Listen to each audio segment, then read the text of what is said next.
बच्चों, आज हम लोग जो है बहुपद के बारे में सीखते हैं। पॉलिनोमियल बहुपद के बारे में सीखने से पहले सबसे पहले वेरिएबल चर राशि के बारे में जानते हैं।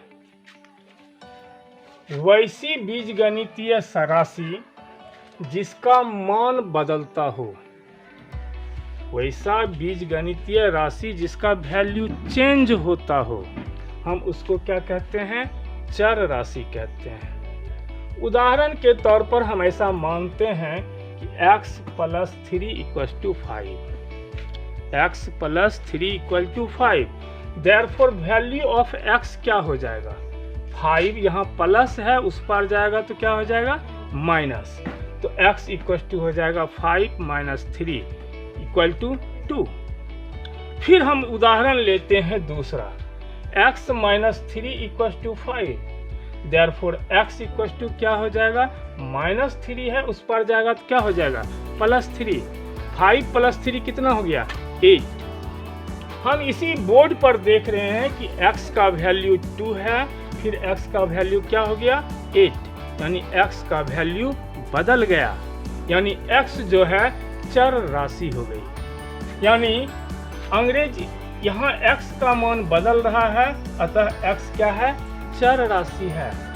नोट, अंग्रेजी वर्णमाला में 26 लेटर्स हैं।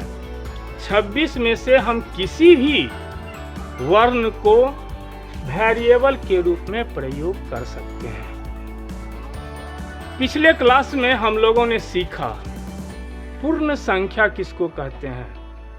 प्राकृत संख्या नेचुरल नंबर में यदि हम शून्य को शामिल कर दें तो जो समूह बनता है हम उसको क्या कहते हैं?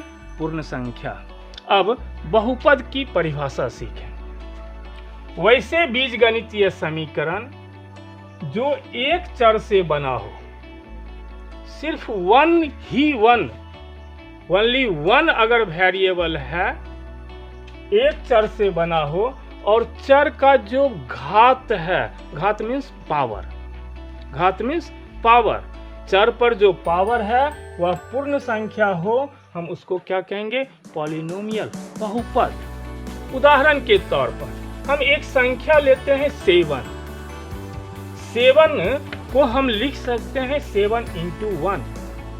अब किसी भी राशि का अगर पावर 0 है तो उसकी वैल्यू क्या होती है? 1 होती है। यानी 7 को हम लिख सकते हैं 7 × 1 अर्थात = 7 × x⁴। यह जो है एक वेरिएबल x से बनी है और x पर जो पावर है वह होल नंबर है, इसलिए 7 क्या है? एक बहुपद है। सिर्फ 7 ही नहीं, जितने भी पूर्णांक इंटीजर्स हैं सब का प्रयोग हम बहुपद के रूप में कर सकते हैं। सभी बहुपद है, वह एक वेरिएबल से बनी होगी और उस पर जो पावर है 0 है, जो कि होल नंबर है, इसलिए वह क्या है? बहुपद है। अब आगे देखते हैं, जैसे x + 3, यह भी एक वेरिएबल x से बनी हुई है। यहाँ x पर जो पावर है वह 1 है। यहाँ 3 दूसरा टर्म जो है 3, वहाँ भी जो है x हिडन है, छिपा हुआ है, वहाँ भी x का पावर क्या है? 0। इसलिए यह भी क्या है? बहुपद है। पावर पूर्ण संख्या है, होल नंबर्स है, इसलिए ये बहुपद है। थर्ड इक्वेशन देखते हैं, m² + 5y + 5m + 6, यह भी क्या है? बहुपद है। चूंकि यह भी एक वेरिएबल m से बनी हुई है, यहाँ m पर पावर 2 होल नंबर है, यहाँ m पर पावर 1 यह भी होल नंबर है, यहाँ 6 के पास हिडन m है वेरिएबल जिसका पावर 0 है। सारे टर्म में जो है वेरिएबल का पावर 0 है, यदि होल नंबर है, और सारे ही टर्म में पूरे इक्वेशन में एक ही वेरिएबल m है, इसलिए यह क्या है? बहुपद है। अब बहुपद कौन नहीं होगा, इस चीज के बारे में सीखते हैं। उदाहरण के तौर पर हम एक इक्वेशन लेते हैं x² + y + z। यहाँ x, y और z 3 चर राशियां हैं।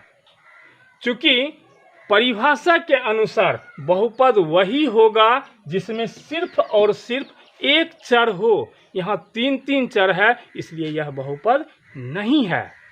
दूसरा इक्वेशन लेते हैं, x square plus 1/x plus 7। हम लोग जानते हैं कि 1/x इसका अर्थ हुआ कि x to the power -1 whole number नहीं है, इसलिए इसका सेकेंड टर्म जो है उसका जो पावर है वह -1 है, इसलिए यह क्या है, बहुपद नहीं है। थर्ड में देखते हैं y स्क्वायर प्लस √y।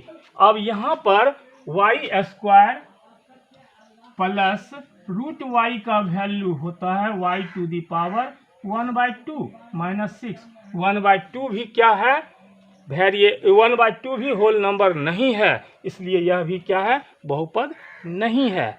अगले वीडियो में हम इस बहुपद के प्रकार के बारे में सीखेंगे, जिसमें टर्म के आधार पर सीखेंगे और पावर के आधार पर सीखेंगे कि बहुपद कितने प्रकार के होते हैं।